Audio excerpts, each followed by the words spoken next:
आज हम अभाज्य गुणनखंड निकालने की आसान ट्रिक पर बात करेंगे और बेहद आसान तरीके से हम अभाज्य गुणनखंड निकालेंगे, क्योंकि महत्तम समापवर्तक और लघुत्तम समापवर्तक निकालने के लिए भी अभाज्य गुणनखंड की आवश्यकता पड़ती है। अब ये मैं आशा करता हूँ कि अभाज्य संख्या के बारे में आपको पता होगा। अभाज्य संख्या कौन सी होती है? अभाज्य संख्या वे संख्या जिनके केवल दो गुणनखंड होते हैं, वो एक से काटी जा सकती है और वो संख्या खुद में अपने आप से कटती है। जैसे दो को हम एक से काट सकते हैं और दो को दो से भी काट सकते हैं। 3, 5, 7 और आगे ऐसी अभाज्य संख्या हम निकाल सकते हैं। अब हम 10 का अभाज्य गुणनखंड निकालेंगे 10, और 10 को हम सबसे पहले सबसे छोटी अभाज्य संख्या से काटने का प्रयास करेंगे। तो दो, जब हम सबसे छोटी अभाज्य संख्या क्या है? 2, क्योंकि हमें क्रम से चलना है। तो 2 को जब हम 2 से 10 को काटेंगे, 2 पंजे 10।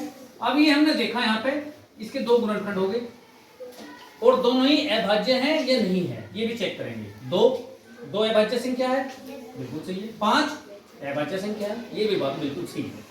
अब हम 12 के अभाज्य गुणनखंड निकालेंगे और हमने सबसे पहले सबसे छोटी संख्या से उसे काटने का प्रयास करा। तो 2 6 12। हम चेक कर लेते हैं ये अभाज्य संख्या है कि नहीं।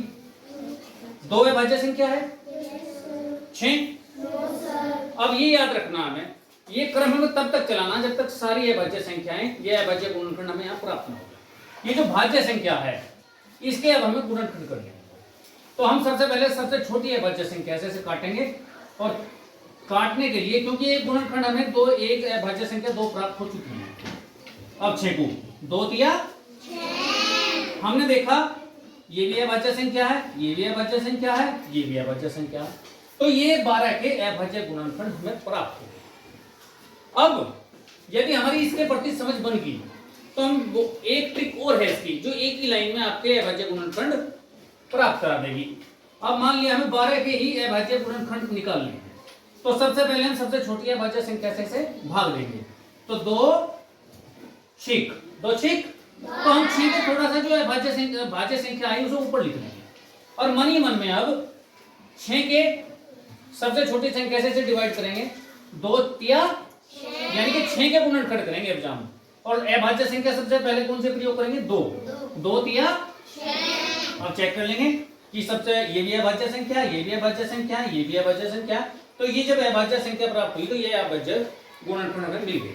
अब यदि हम बड़ी संख्या भी लें और 100 के अभाज्य गुणनखंड प्राप्त करने का प्रयास करें, तो सबसे पहले वही तरकीब नियम के अनुसार सबसे छोटी संख्या से इसे काटने का प्रयास करेंगे। तो कितनी बार कटेंगे? 50 बार। 50, क्योंकि भाज्य संख्या है, इसे ऊपर लिख दिया। अब 50 को हम अपना टारगेट बना लेते हैं और 50 को काटने का प्रयास करते हैं फिर सबसे छोटी संख्या से। तो सबसे छोटी संख्या क्या है? 2 से 50 को कितनी बार काटा जा सके? 25 बार, क्योंकि 25 भी भाज्य संख्या है। तो अब 25 को कौन सी संख्या से काटा जा सकता है? क्रम से। 2 से नहीं, 3 से नहीं, 5 से। तो 5 पंजे 25। अब ये चेक कर लेते हैं क्या सभी अभाज्य संख्याएं नहीं है? ये भी है, ये भी है, ये भी है, ये भी है। अब इस उत्तर 100 के गुणनखंड हमने सही निकाले हैं या नहीं निकाले हैं, उत्तर की चेक कर लेते हैं।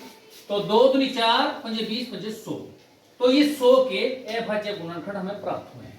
इसी तरकीब से बड़ी से बड़ी संख्याओं के भी अभाज्य गुणनखंड निकाल सकते हैं।